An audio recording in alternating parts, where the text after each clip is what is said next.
ओम नमः शिवाय। जय महाकाल, जय नीलकंठ, जय त्रिलोचन, जय कैलाशपति। बोलो भक्तों, हर हर महादेव। भोले बाबा की लीला अपार है।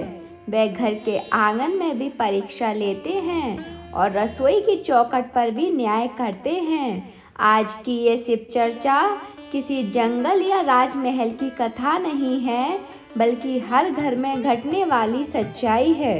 ये कथा है दो बहुओं की। एक धन में अमीर है पर घमंड से भरी हुई, और दूसरी धन में गरीब पर भक्ति में अपार। हे भोलेनाथ, इस कथा को सुनने वाला हर मन अपने भीतर झांक पाए और सच्चाई को पहचान सके। एक गांव में एक बड़ा संयुक्त परिवार रहता था। पिता सम्मान ससुर थे, माँ सम्मान सास थी और दो बेटे, दोनों का विवाह हो चुका था। बड़े बेटे की बहू बहुत धनवान घर से आई थी। मायके में सुख सुविधा, गाड़ी, गहने सब कुछ देखा था। छोटी बहू एक साधारण गरीब परिवार से आई थी। उसे बचपन से ही अभाव देखने पड़े थे। जब वह इस घर में आई तो उसके पास ना तो गहने थे ना ऊंचे बोल, बस संस्कार और भोले बाबा पर भरोसा था। शुरुआत में सब कुछ सामान्य था, लेकिन धीरे धीरे अमीर बहू के स्वभाव में घमंड दिखने लगा। वह हर बात में अपनी हैसियत जताती। सास से कहती, मेरे मायके में ऐसे काम नहीं होते, और देवरानी को ताने देती, गरीब घर की लड़की को क्या समझ आएगा। घर की रसोई में भी वे आदेश देती, पूजा पाठ को व्यर्थ बताती। उसे लगता था कि धन ही सबसे बड़ी शक्ति है। दूसरी ओर गरीब बहू चुपचाप सब सहती। वह सुबह उठकर सबसे पहले नहाकर शिव का नाम लेती, फिर घर का हर काम करती। तानों का जवाब वह आंसुओं से नहीं, धैर्य से देती। एक दिन सावन का महीना आया। घर में चर्चा हुई कि सोमवार का व्रत रखा जाए। अमीर बहू ने साफ कह दिया, इन व्रत पूजा से क्या मिलता है, पेट भरने को पैसा चाहिए, मंत्र नहीं। यह सुनकर सास का मन दुखी हो गया। गरीब बहू ने विनम्रता से कहा, माँ, मैं व्रत रखूंगी। उसके पास फल भी नहीं थे, बस एक लोटा जल और एक बेलपत्र था। उसने शिवलिंग के सामने हाथ जोड़कर कहा, हे भोले बाबा, मुझे कुछ नहीं चाहिए, बस इस घर में शांति बनाए रखना। सावन के उन्हीं दिनों में अमीर बहू के जीवन में अशांति शुरू हो गई। छोटी छोटी बातों पर क्रोध, नींद का ना आना, मन में अजीब डर रहने लगा। डॉक्टर, दवा, सब हुआ, लेकिन शांति नहीं मिली। उधर गरीब बहू के मन में अजीब संतोष था। घर में चाहे कुछ हो या ना हो, उसका विश्वास डगमगाया नहीं। वह कहती थी, जब तक भोले बाबा हैं तब तक कोई कमी नहीं। एक सोमवार को घर में बड़ा विवाद हुआ। अमीर बहू ने गरीब बहू का अपमान सबके सामने कर दिया। उसी रात घर में एक अप्रत्याशित घटना घटी, जिसने सबको हिला दिया। सास बीमार पड़ गई, अमीर बहू घबरा गई। उसके पास धन था, लेकिन धैर्य नहीं। गरीब बहू ने शिवलिंग के सामने दीप जलाया और रोते हुए कहा, भोलेनाथ, मेरी माँ को कुछ मत होने देना, गलती मेरी ही क्यों ना हो। उस रात जब सास की तबीयत अचानक बिगड़ी, पूरा घर भय और अफवाह तफवी डूब गया। अमीर बहू, जो अब तक अपने धन और मायके की शान पर गर्व करती थी, वही पहली बार खुद को असहाय महसूस करने लगी। डॉक्टर बुलाए गए, दवाइयाँ आई, लेकिन सास की सांसें भारी होती जा रही थी। अमीर बहू बार बार घड़ी देखती रही, रोती रही और कहती, इतना पैसा होने के बाद भी अगर कुछ ना कर पाए तो किस काम का। उस क्षण उसे पहली बार समझ आया कि धन संकट के समय सहारा नहीं, बस साधन होता है। वही गरीब बहू सास के सिरहाने बैठी, उनका हाथ थामे धीमे धीमे नमः शिवाय का जाप कर रही थी। गरीब बहू की आंखों से आंसू लगातार बह रहे थे, लेकिन उसके हाथ कांप नहीं रहे थे। उसने शिवलिंग के सामने जाकर दीप जलाया और कहा, हे भोले बाबा, इस घर की इज्जत यही माँ है। अगर कोई भूल हुई हो तो मुझे दंड देना, लेकिन इन्हें कुछ मत होने देना। उसकी प्रार्थना में अपने लिए कुछ भी नहीं था, बस परिवार के लिए करुणा थी। यही वह क्षण था जहां भक्ति ने अपने असली रूप में जन्म लिया। ना दिखावा, ना शर्त, सिर्फ समर्पण। रात गहरी होती गई। अचानक सांस की सांसें थोड़ी सहज होने लगी। बुखार कम हुआ। डॉक्टर ने कहा, अब खतरा टल गया है। घर में जैसे नई सांस आ गई हो। सबकी निगाहें गरीब बहू पर टिक गई। किसी ने कुछ कहा नहीं, लेकिन सबने महसूस किया ये सिर्फ दवा का असर नहीं था। अमीर बहू को भी यह समझ में आने लगा कि जिस पूजा को वह व्यर्थ समझती थी, उसी ने आज घर को टूटने से बचा लिया।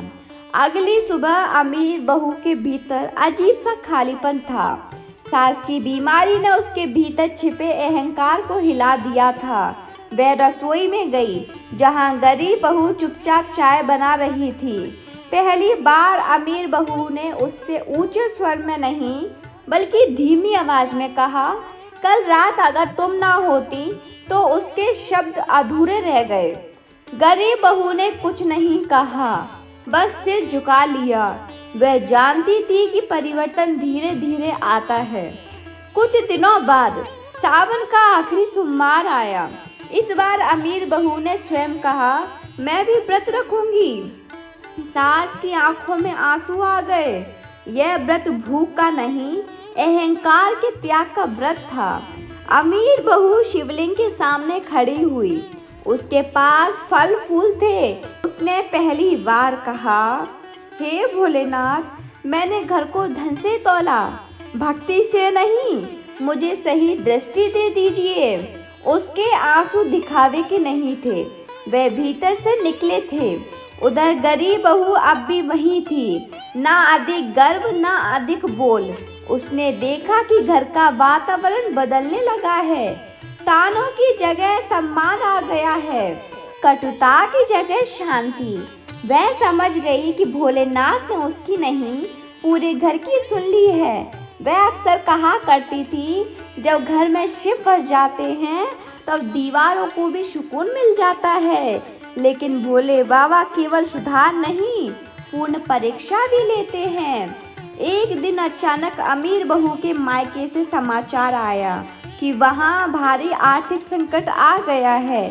वही धन, वही संपत्ति जिस पर उसे घमंड था, और डगमगाने लगी थी। अमीर बहू घबरा गई। उसे लगा अब उसका सहारा छिन जाएगा। वह रोती हुई गरीब बहू के पास आई और बोली, अब समझ में आया कि तू क्यों कभी नहीं टूटी। मुझे भी सहना सिखा दे। यह वाक्य उसके अहंकार की पूरी तरह टूटने का संकेत था। गरीब बहू ने उसका हाथ पकड़कर कहा, मैंने कुछ नहीं सीखा, मैंने बस भरोसा किया। उसी दिन से दोनों बहुओं का रिश्ता बदल गया। अब वे जिठानी देवरानी नहीं, दो सहेली बन गईं। एक ने धन को संभालना सीखा और दूसरी ने धैर्य को बनाए रखा। घर में जब भी कोई समस्या आती, वह साथ बैठकर शिव का नाम लेती।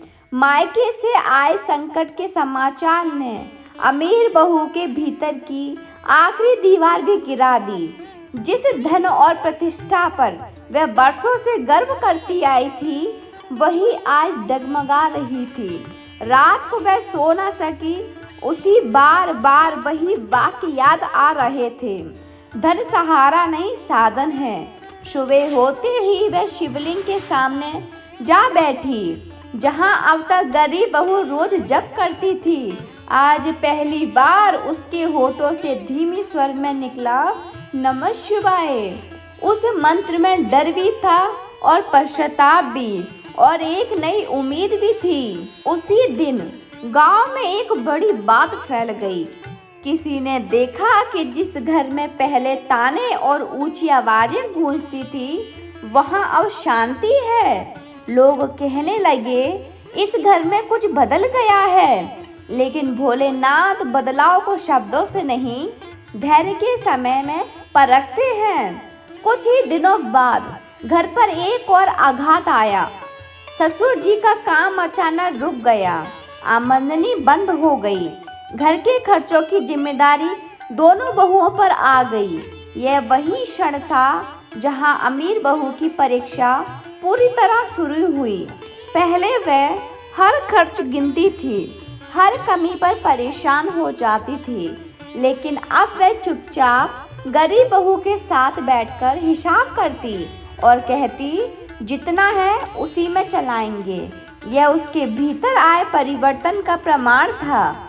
गरीब बहू ने उसे देख और मन ही मन बोला, हे भोलेनाथ, आपको धन्यवाद।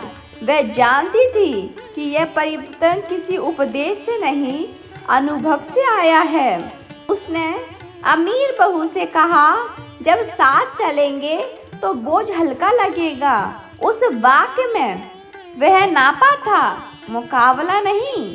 सावन का अंतिम सोमवार आया। पूरे गांव में भंडारे की तैयारी थी, लेकिन इस घर में अनाज सीमित था। अमीर बहू ने सुझाव दिया, इस बार हम नहीं करेंगे। गरीब बहू चुप रही। रात को उसने शिवलिंग के सामने दीप जलाया और कहा, हे भोले बाबा, अगर आपके नाम पर एक भूखा भी ना रह जाए तो वही सबसे बड़ा भंडारा है।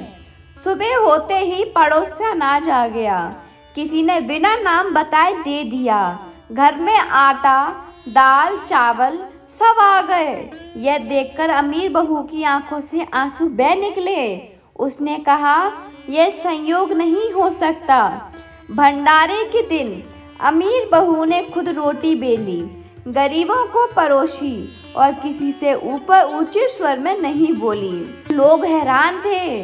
जो स्त्री कभी अपनी हैसियत दिखाती थी, वही आज सेवा में झुकी हुई थी। गरीब बहू ने उसे रोककर नहीं, बस साथ खड़े होकर सहारा दिया। दोनों के बीच अब तुलना नहीं थी, बस साझी जिम्मेदारी थी। यही वह क्षण था जब घर का आंगन सच में शिवाय में हो गया। कुछ समय बाद मायके का संकट भी धीरे धीरे संभल गया।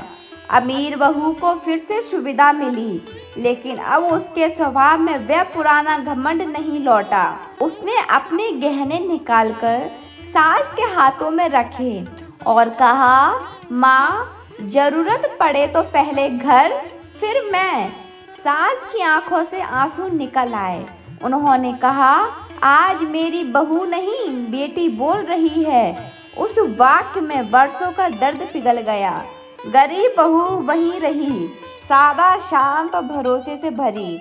उसने कभी ये नहीं कहा कि परिवर्तन उसकी वजह से हुआ।